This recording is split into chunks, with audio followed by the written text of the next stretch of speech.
Hello, boys and girls, ladies and gentlemen. In this week's reading, we are shown a link between different cultural examples in inequality. These inequities take different forms and subordinate people based on race, class, gender, and sexuality. What is clear in all of the situations presented is that not only the oppressed, but the oppressors must confront the fact that there is inequity occurring and give voice to those being subjugated. Metabini discusses the gross inequalities of South Africa Pride festivities.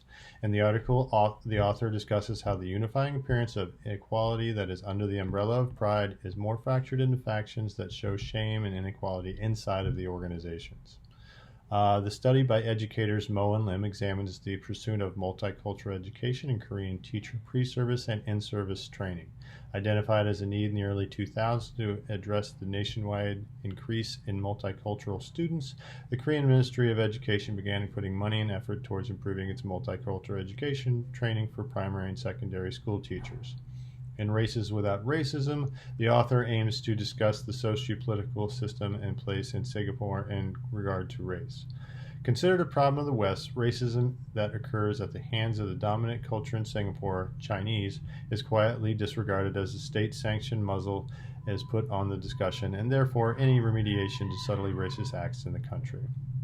In the NPR podcast Code Switch that often tackles race, politics, and social injustice, we are introduced to Edmund Hong, a Korean-American man who finds himself in the unlikely place of giving a speech in LA's Koreatown to a group of Asian Americans at a protest.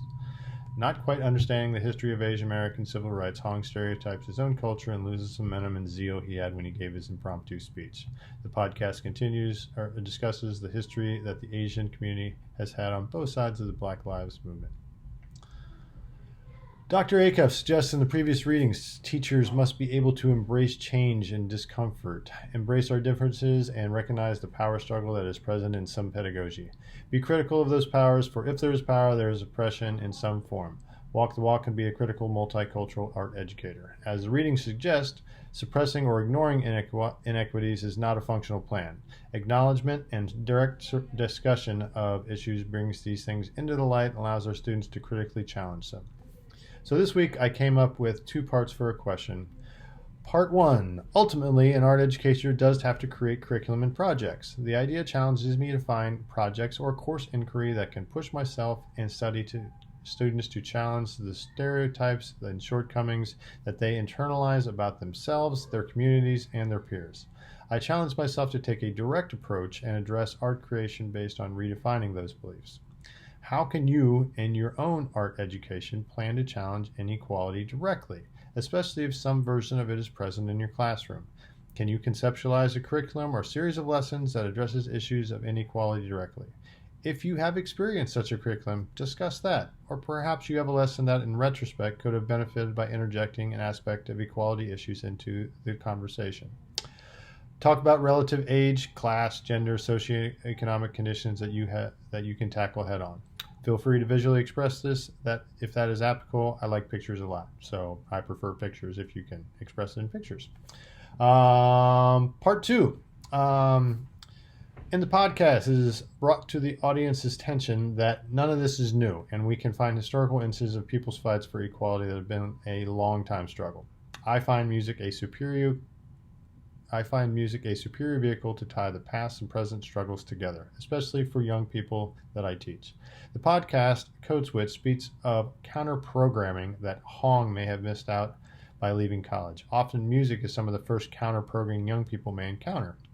Inequalities in the readings for this week have all been struggles that have gone on for generations, decades, or as here in America, centuries.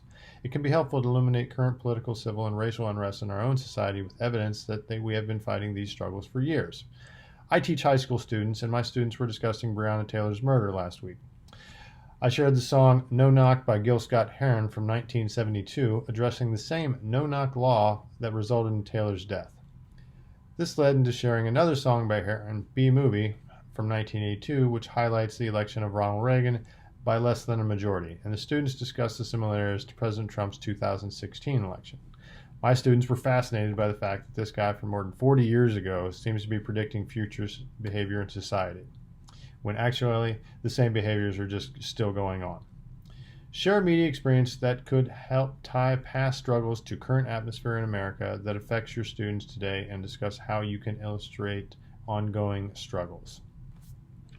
Have a super day. Sorry for the long post. It's expanded in the reading. If anybody wants to go in a little bit more into the reading, I expanded a little bit more. I kind of just read the highlights on that to keep the post a little short. Both videos are linked that I mentioned in the question as well if you want to check those out. Have a super day.